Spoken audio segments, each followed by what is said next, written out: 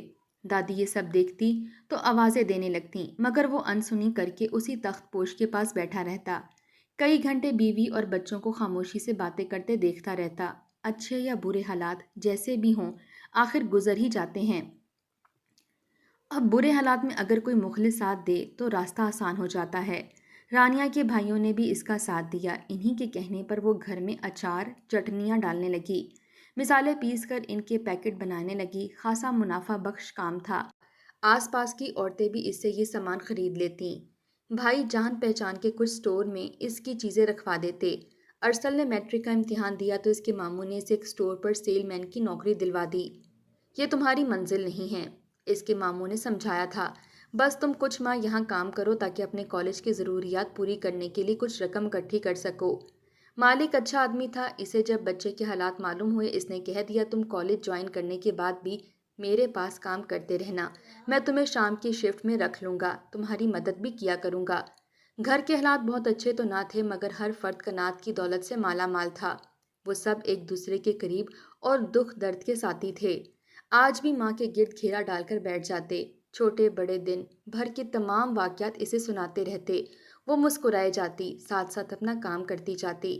حسن وہ اب بھی وقت بے وقت رانیہ کو آواز دے ڈالتا اور اب تو کسی نہ کسی درد تکلیف کی شکایت بھی کرتا رہتا۔ حالانکہ ڈاکٹرز کہتے تھے اسے معذوری کے علاوہ انہیں کوئی جسمانی عارضہ لاحق نہیں ہے، مگر وہ کبھی پیٹ کبھی سر درد کی شکایت کرتے رہتے۔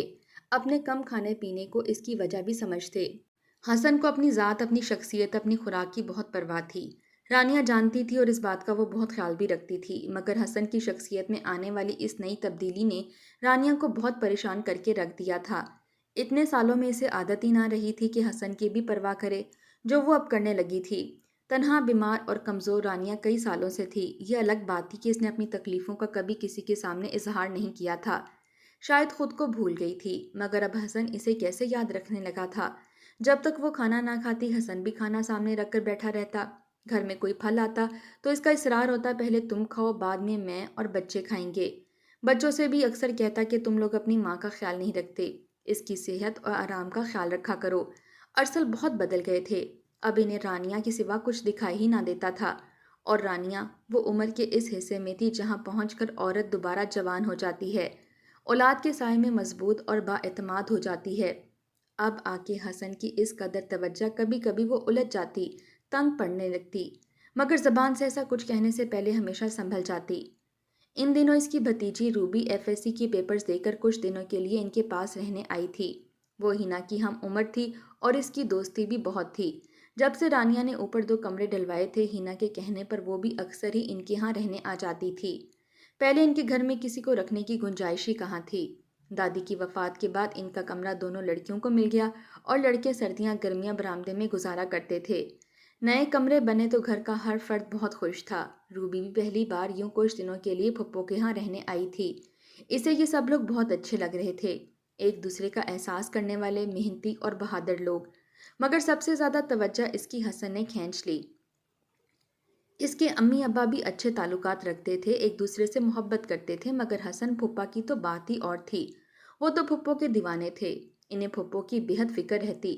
جب تک پھپھو کھانا نہ کھا لیتی وہ بھی کھانا نہ کھاتے۔ پھپھو تھک جاتی تو وہ اصرار کرتے، مجھے تیل کی شیشی لا دو، تمہارے سر کی مالش کر دیتا ہوں۔ کبھی جب پھپھو کھانے میں سستی کرتی تو وہ بھی کھانا چھوڑ کر بیٹھ جاتے۔ کمال ہے ایسی محبت، نہ دیکھی نہ سنی۔ اب یہ حال ہے تو جوانی میں تو بالکل دیوانے ہوں گے نا پھپھو؟ ایک روز یہ سب اس نے رانیہ سے کہہ کر شرارت سے پوچھا، اور بڑے دنوں بعد رانیہ کی آنکھوں میں آنسو آ گئے۔ خاموش آنسو چھپانے کے لیے وہ مزید مشین پر جھک گئی۔ بتائیے نا پھپھو، رانیہ کا دل کیا تھا اسے سب کچھ سچ بتا دے کہ جب اسے ایک محبوب مہربان ہمسفر کی خواہش تھی تو کیسا کٹور تھا اس کا شوہر، اور پھر جب اس نے اپنے تمام خواب اپنی آنکھوں سے نوچ پھینکے، اس کے بچوں نے اپنی محبت اور احساس کی گرمی سے اس میں ایک نئی روح پھونک دی، تو یہ ٹوٹا پھوٹا ہوا شخص اس کے لیے مہربان بن گیا تھا۔ پیاری بیٹی، یہ باتیں ابھی تمہیں سمجھ نہیں آئیں گی۔ تمہارے پھپھا واقعی بہت محبت کرنے والے ہیں، مگر بات صرف اتنی ہے کہ ہر چیز کا ایک وقت ہوتا ہے۔ عورت تو ایک سایہ دار درخت کی طرح